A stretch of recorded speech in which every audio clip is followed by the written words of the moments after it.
Hi friends, welcome to ஜென்டாக் channel. இன்றைக்கி நம்ம என்ன பார்க்க போகிறோம்னா வெண்பொங்கல் ரெசிபி தான் பார்க்க போகிறோம். அதுக்கு நான் என்ன செஞ்சுருக்கேன் அப்படின்னா, பச்சரிசி ஒரு டம்ளர் எடுத்திருக்கேன். நான் வந்து இன்றைக்கி குக்கரில் வைக்கல. அது கூடவே கொஞ்சமாக சிறுபருப்பு, ஒரு கைப்பிடி அளவுக்கு சிறுபருப்பு, ஒரு கப்புக்கு ஒரு கைப்பிடி அளவு சிறுபருப்பு போதும். சிறுபருப்பு அதிகமாக எடுக்கணும்னு நினைக்கிறவங்க கூடுதலாக சேர்த்துக்கோங்க. நான் ஒரு 6லேருந்து 7 டம்ளர் தண்ணி வச்சுருக்கேன். தண்ணி நல்லா கொதிச்சதுக்கு அப்புறமா நம்ம என்ன செஞ்சுருக்கலாம் அப்படின்னா, கழுவி வச்சுருக்கிற பச்சரிசியும் சிறுபருப்பையும் சேர்த்து அது கூட சேர்த்துக்கோங்க. 6லேருந்து 7 டம்ளர் வந்து சரியான அளவாக இருக்கும். ரொம்ப வந்து நமக்கு வந்து ரொம்ப கெட்டியாகவும் இருக்காது, ரொம்ப தண்ணியாகவும் இருக்காது. மீடியமான அளவில் நமக்கு பொங்கல் கிடச்சிடும். கொஞ்சமாக உப்பு சேர்த்துருக்கேன். ஒரு 20 நிமிஷம் இந்த பொங்கல் நல்லா வேக விட்டுருங்க. 20 நிமிஷம் கழித்து பொங்கல் நல்லா வேக ஆரம்பிச்சிடும். இந்த மாதிரி கொஞ்சம் தண்ணியாக இருக்கும். பொங்கல் வந்து நம்ம எப்போவுமே கெட்டியாக இருக்க மாதிரி தான் வைக்கணும். ரொம்பையும் தண்ணியாக இல்லாமல் ரொம்பையும் கெட்டியாக இல்லாமல் இருந்துச்சுன்னா பொங்கல் வந்து சாப்பிட்றதுக்கு சூப்பராக இருக்கும். இப்போ எனக்கு வந்து தண்ணி ஓரளவு குறைய ஆரம்பிச்சிச்சு. கொஞ்சம் அரிசி வேகமாக இருந்துச்சு. இப்போ கொஞ்சம் நல்லாவே வெந்துருச்சு பாருங்கள். அதை கிண்டுப்பவே நமக்கு நல்லா அந்த கொலகொலப்பு தன்மை வரும். இந்த மாதிரி வந்துடுச்சு அப்படின்னா பொங்கல் ரெடி ஆகிடுச்சின்னு அர்த்தம். இப்போ எனக்கு பொங்கல் ரெடி ஆகிடுச்சு. இப்போ நம்ம அடுப்பை ஆஃப் பண்ணிக்கலாம். இப்போ இதை வந்து நான் இன்னொரு பாத்திரத்துக்கு மாற்றிக்கிடுதேன். பொங்கலை வேறு பாத்திரத்துக்கு மாற்றிட்டு அதுக்கு தேவையான பொருட்கள்லாம் சேர்த்து நம்ம என்ன செஞ்சுக்கலாம் அப்படின்னா தாளித்து எடுத்துக்கலாம். ரொம்ப ஈஸியாக செஞ்சிடலாம் இந்த வெண்பொங்கல். இப்போ பாருங்கள், இந்த கன்சிஸ்டன்சியில் இருந்தால் தான் பொங்கல் நல்லா டேஸ்ட் இருக்கும். ரொம்ப விதையாகவும் இருக்கக்கூடாது, ரொம்ப தண்ணியாகவும் இருந்துடக்கூடாது. ஒரு 3லேருந்து 4 டேபிள் ஸ்பூன் நெய் சேர்த்துக்கோங்க. நெய் நல்லா உருகினதுக்கு அப்புறமா நம்ம வந்து சீரகம், மிளகு, கருவேப்பிலை, கேஷ்யூநட் இது எல்லாமே சேர்த்து நல்லா பொரிஞ்சதுக்கு அப்புறமா அதை அப்படியே நீங்கள் என்ன செஞ்சுக்கோங்க அப்படின்னா தாளித்து பொங்கலில் சேர்த்துற வேண்டியதான். நான் வந்து மிளகு சேர்க்கலை. இப்போ கேஷ்யூநட்டும் சேர்த்தாச்சு. முந்திரி பருப்பு சேர்த்ததுக்கப்புறமா கொஞ்சம் கலர் மாறணும், ரொம்ப கலர் மாறிடக்கூடாது, தீஞ்சிரும். அதனால் கடைசியில் என்ன செஞ்சுக்கலாம் அப்படின்னா கேஷ்யூநட் சேர்த்துக்கோங்க. ஜீரகம், கருவேப்பிலையெல்லாம் நல்லா பொரிஞ்சதுக்கப்புறமா கேஷ்யூநட் சேர்த்து அடுப்பை ஆஃப் பண்ணிவிட்டு இந்த ஸ்டேஜில் நம்ம என்ன செஞ்சுக்கலாம் அப்படின்னா நம்ம ஏற்கனவே ரெடி பண்ணி வச்சுருக்கிற பொங்கலில் தாளித்து ஊற்றிட்டோம் அப்படின்னா ஒரு சூப்பரான பொங்கல் ரெடி ஆகிடும். இப்போ இதை நல்லா மிக்ஸ் பண்ணி விட்டுக்கோங்க. நெய் கொஞ்சம் அதிகமாக சேர்த்தா தான் அந்த பொங்கல் வந்து நல்லா டேஸ்ட்டாகவும் வாசனையாகவும் இருக்கும். அதனால் நெய் நிறையா சேர்த்து அந்த பொங்கல் எல்லாமே நல்லா கோட் ஆகிற மாதிரி நல்லா மிக்ஸ் பண்ணிக்கோங்க. கேஷ்யூநட் வந்து தீஞ்சிடக்கூடாது. தீஞ்சிடுச்சு அப்படின்னா அந்த டேஸ்ட்டு மாறிடும். இப்போ நமக்கு வெண்பொங்கல் ரெடி ஆகிடுச்சு. இதுக்கு வந்து சைடிஷாக நம்ம வந்து ஒரு சாம்பார் ரெடி பண்ணிக்கலாம். சிறுபருப்பு சாம்பார். ஒரு 50 கிராம் சிறுபருப்பு எடுத்துக்கோங்க. பச்சை மிளகா, மல்லி இலை, சின்ன வெங்காயம், கேரட், பீன்ஸ், தக்காளி. இது கூட உங்களுக்கு தேவையான அளவு காய்கறி வேறு எதுவும் இருந்தாலும் அதையும் நீங்கள் தாராளமாக சேர்த்துக்கலாம். இப்போ பருப்பு கொஞ்சம் போட்டாச்சு. பருப்பு நல்லா கழுவிட்டு நீங்கள் சேர்த்துக்கோங்க. மல்லி இலை, பச்சை மிளகா, வெங்காயம், அதுக்கப்புறமா கட் பண்ணி வச்சுருக்கிற கேரட், பீன்ஸ், தக்காளி இது எல்லாத்தையும் ஒன்று ஒன்றா சேர்த்துக்கோங்க. குக்கரில் தான் வைக்க போகிறோம். ஒரு 2லேருந்து 3 விசில் வச்சாலே இந்த சாம்பார் சீக்கிரத்துலேயே வெந்துடும். 1 டேபிள் ஸ்பூன் வத்தல் பொடி, 1 டேபிள் ஸ்பூன் குழம்பு மசாலா பொடி, 1 டேபிள் ஸ்பூன் உப்பு இதெல்லாம் சேர்த்து நல்லா மிக்ஸ் பண்ணிக்கோங்க. ரொம்ப அதிக அளவு நம்ம குழம்பு மசாலா சேர்த்தாலும் இந்த சாம்பார் வந்து டேஸ்ட் இருக்காதனால லைட்டாக சேர்த்தா போதும். வத்தல் பொடி எந்த அளவு சேர்க்குறோமோ அதே அளவு சாம்பார் பொடி சேர்த்துக்கோங்க. குழம்பு மசாலா இல்லைன்னா சாம்பார் பொடி சேர்த்துக்கோங்க. இப்போ இதை வந்து ப்ரெஷர் போட்டு மூடி வச்சாச்சு. 2லேருந்து 3 விசில் வச்சாலே நமக்கு வந்து இந்த சிறுபருப்பு சாம்பார் சீக்கிரம் ரெடி ஆகிடும். இப்போ 2லேருந்து 3 விசில் எடுத்துகிட்டு நம்ம மசாலா ஸ்மெல் போகிற வரைக்கும் நல்லா வேக வச்சு எடுத்துக்கோங்க. இப்போ பாருங்கள், இது கொஞ்சம் நல்லாவே மசாலா ஸ்மெல் போயிடுச்சு. இன்னுமே இதுக்கு ஒரு தாளிப்பு கொடுத்துடலாம். அதுக்கு நான் என்ன செஞ்சுருக்கேன் அப்படின்னா எண்ணெய் சேர்த்துக்கோங்க. கருவேப்பிலை, வெங்காயம் இது ரெண்டையுமே நான் என்ன செஞ்சுருக்கேன் அப்படின்னா தாளித்து எடுத்து சாம்பாரில் சேர்க்க போகிறேன்.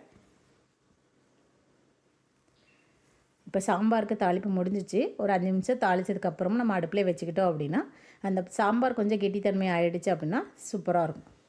இப்போ அடுத்து நம்ம பார்க்க போகிறது அது கூடவே ஒரு தேங்காய் துவையல். 3 மிளகாய் சேர்த்துருக்கேன், ஒரு துண்டு இஞ்சி, கொஞ்சமாக தேங்காய், கொஞ்சமாக பொட்டுக்கடலை இதெல்லாம் சேர்த்து நல்லா தண்ணி சேர்த்து அரைச்சி எடுத்துக்கோங்க. பொங்கலுக்கு வந்து நம்ம ரொம்ப தண்ணியாக இல்லாமல் ஓரளவு கெட்டியாக தான் வைக்க போகிறோம் சட்னி. இப்போ இந்த அளவுக்கு மீடியமாக இருக்கக்கூடிய அளவுக்கு நான் வந்து தேங்காய் சட்னி அரைச்சி எடுத்துக்கிட்டேன். கொஞ்சமாக அதை நான் ஒரு அரை டம்ளர் தண்ணி ஊற்றி மிக்ஸி ஜாரில் இருக்க தண்ணியும் சேர்த்தாச்சு. இதுக்கு ஒரு தாளிப்பு அதே மாதிரி தான். கருவேப்பிலை, பொடி உள்ளி, கடுகு இதெல்லாம் சேர்த்து நல்லா தாளித்து எடுத்துக்கோங்க. உப்பு சேர்த்துக்கோங்க. இப்போ தாளித்ததை நம்ம என்ன செஞ்சுக்கலாம் அப்படின்னா இந்த சட்னி உள்ளே ஊற்றிக்கலாம். ஒரு சூப்பரான தேங்காய் சட்னி ரெடி ஆகிடுச்சு. சாம்பாரும் ரெடி ஆகிடுச்சு பொங்கலுக்கு. சட்னி சாம்பார் வச்சு சாப்பிட்றப்ப பொங்கல் வந்து டேஸ்ட் இருக்கும்.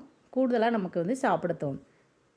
அது கூடவே நான் என்ன வச்சுருக்கேன் அப்படின்னா இன்றைக்கி உளுந்து நனைய போட்டிருக்கேன். உருட்டு உளுந்து 1 டம்ளர் போட்டிருக்கேன்.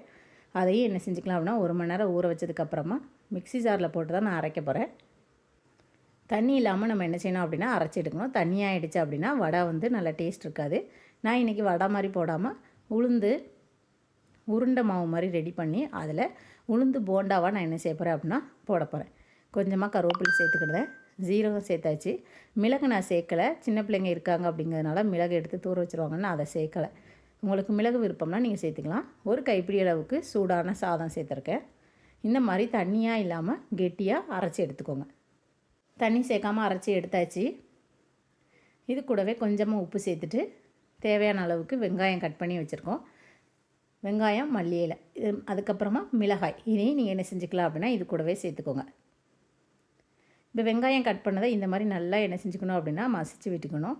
அப்போனா தான் அந்த வெங்காயம் உதிரியாக ஆனதுக்கப்புறமா எல்லா பக்கமும் நமக்கு வந்து கிடைக்கும். இல்லைன்னா மொத்தமாக கெட்டியாகவே ஒரே இடத்துலையே அந்த வெங்காயம் இருந்துடும். அதனால் வெங்காயத்தை இந்த மாதிரி நல்லா குட்டி குட்டியாக என்ன செஞ்சுக்கலாம் அப்படின்னா கட் பண்ணதை கையை வச்சு நல்லா உதுத்து விட்டுட்டு அதுக்கப்புறமா வடையில் சேர்த்துக்கணும். இப்போ இது ரெடி ஆகிடுச்சு. உங்களுக்கு காரம் அதிகமாக வேணும்னா இதில் கொஞ்சமாக என்ன செஞ்சுக்கலாம் அப்படின்னா மிளகு பொடி சேர்த்துக்கோங்க. அப்படின்னா வத்தல் பொடி சேர்த்துக்கோங்க. காரம் உங்களுக்கு போதுமான அளவு இருக்குது அப்படின்னா நீங்கள் எதுவும் சேர்க்க வேண்டாம். இப்போ இந்த உளுந்து போண்டாக்கு வந்து ரெடி ஆகிடுச்சு. வெங்காயம், பச்சை மிளகா, ஜீரகம், கருவேப்பிலை, மல்லி இலை இதெல்லாம் சேர்த்தாச்சு. இதை குட்டியாக இந்த மாதிரி எடுத்துக்கிட்டு கொஞ்சமாக தண்ணியை கையில் முக்கிட்டிங்க அப்படின்னா நமக்கு உருட்டுறதுக்கு நல்லா வரும் இந்த உளுந்து. இந்த மாதிரி உருண்டையாக உருட்டி நம்ம என்ன செஞ்சுக்கலாம் அப்படின்னா எண்ணெயில் போட்டு பொரிச்சு எடுத்துக்கோங்க. வடையாக போடணும்னா நீங்கள் வடையாகவும் போட்டு எடுத்துக்கலாம். நான் வந்து இன்றைக்கி உளுந்து போண்டாவை தான் போட்டிருக்கேன். இப்போ இது எல்லாத்தையுமே போட்டு நல்லா பொன்னிறமாகக்கூடிய அளவுக்கு என்ன செஞ்சுக்கணும் அப்படின்னா பொரிச்சு எடுத்துக்கோங்க. மாவு ரொம்ப தண்ணியாக இல்லாமல் இருந்துச்சுன்னா உங்களோட வடை வந்து நல்லா கிறிஸ்பியாக இருக்கும். மாவு தண்ணியாக ஆகிடுச்சு அப்படின்னா நீங்கள் வந்து கொஞ்சமாக அரிசி மாவு அந்த மாதிரி சேர்த்துக்கிட்டோம் அப்படின்னா வடை வந்து இன்னும் நல்லா கிறிஸ்பியாக இருக்கும். நம்ம சாதம் சேர்த்துருக்கோம் அப்படிங்கிறதுனால வடை வந்து நல்லா டேஸ்ட் இருக்கும். கோல்டன் கலரில் வரக்கூடிய அளவுக்கு நல்லா பொரிச்சு எடுத்துக்கணும் இந்த உளுந்து போண்டாவை. இப்போ பாருங்கள் இன்னும் கொஞ்சம் கலர் மாற வேண்டியிருக்கு. கலர் மாறினதுக்கப்புறமா நம்ம வந்து எண்ணெயெல்லாம் வடிகட்டிட்டு என்ன செஞ்சுக்கலாம் அப்படின்னா பிளேட்டுக்கு மாற்றிக்கலாம்.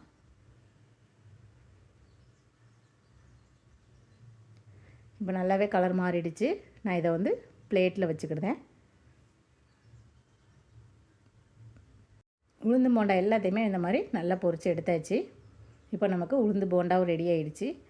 நம்ம ரெடி பண்ணி வச்சுருந்த சட்னி, தேங்காய் சட்னி, அதுக்கடுத்து பொங்கல், வெண்பொங்கல், இதுக்கு இணையான ஒரு சாம்பார், இது எல்லாமே நம்ம என்ன செஞ்சாச்சு அப்படின்னா சூப்பராக ரெடி பண்ணியாச்சு.